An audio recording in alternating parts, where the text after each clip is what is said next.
ಜೈ ಭೀಮ್. ಬಂಧುಗಳೇ, ಇವತ್ತು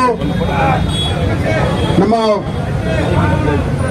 ಬಾಬಾ ಸಾಹೇಬರವರು ನಮ್ಮ ರಾಷ್ಟ್ರಕ್ಕೆ ಸಂವಿಧಾನ ಶಿಲ್ಪಿ, ಸಂವಿಧಾನವನ್ನ ಬರೆದು ದೀನ ದಲಿತರಿಗೆ ಒಂದು ಈ ಪ್ರಪಂಚದಲ್ಲೇ ಭಾರತಲ್ಲ ಪ್ರಪಂಚದಲ್ಲೇ ಒಂದು ಸ್ಥಾನಮಾನ, ಒಂದು ಅವಕಾಶ, ಒಂದು ರೈಟು, ಹೋರಾಟ, ಶಿಕ್ಷಣ ಬಗ್ಗೆ ಅರಿವನ್ನು ಮಾಡಿಕೊಟ್ಟಂತಹ ನಮ್ಮ ಧೀಮಂತ ನಾಯಕರಾಗಿದ್ದಂತಹ ಸಂವಿಧಾನ ಶಿಲ್ಪಿಯವರ ಡಾಕ್ಟರ್ BR ಅಂಬೇಡ್ಕರ್ ಸಾಹೇಬರ ಇವತ್ತು ಜಯಂತ್ಯೋತ್ಸವನ್ನ ಹಾರ ಹಾಕುವುದರ ಮೂಲಕ ನಾವು ಇವತ್ತು ಆಚರಣೆ ಮಾಡ್ತಾ ಇದ್ದೀವಿ.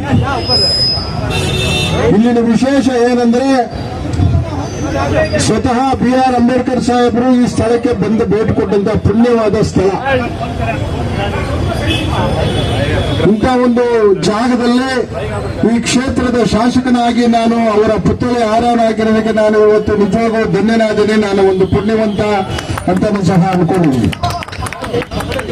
ಅವರ ಆಶೀರ್ವಾದದಿಂದ ಇವತ್ತು ನಾವೆಲ್ಲ ಶಾಸಕರಾಗಿದ್ದೀವಿ, ಆಡಳಿತ ಮಾಡ್ತಾ ಇದ್ದೀವಿ, ಮುಖ್ಯಮಂತ್ರಿಗಳಾಗಿದ್ದೀವಿ, ಪ್ರಧಾನಮಂತ್ರಿಗಳಾಗಿದ್ದೀವಿ, ಸಂಸದರಾಗಿದ್ದೀವಿ, ಶಾಸಕರಾಗಿದ್ದೀವಿ.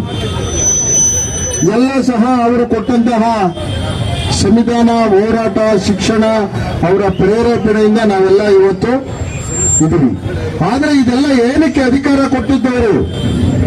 ಈ ದೇಶದಲ್ಲಿ ಇರ್ತಕ್ಕಂಥ ದೀನ ದಲಿತರಿಗೆ, ಅನಕ್ಷತರಿಗೆ ಅವ್ರಿಗೆ ಶಿಕ್ಷಣ ಕೊಡಬೇಕು, ಅವರು ಈ ಸಮಾಜದಲ್ಲಿ ಎಲ್ಲರೂ ಈಕ್ವಲ್ ಆಗಿ ಬಾಳಬೇಕು, ಅವರು ಈ ಸಮಾಜದಲ್ಲಿ ಎಲ್ಲರೂ ಓದಬೇಕು, ಸಮಾಜದಲ್ಲಿ ಈಕ್ವಲ್ ಆಗಿ ಬದುಕಬೇಕು ಅನ್ನೋದಕ್ಕೋಸ್ಕರ ಅವರು ನಮಗಿಷ್ಟೆಲ್ಲ ಸಂವಿಧಾನವನ್ನ ಬರೆದು ನಮ್ಮನ್ನ ಈ ಅಧಿಕಾರವನ್ನ ಕೊಟ್ಟಿದ್ದಾರೆ.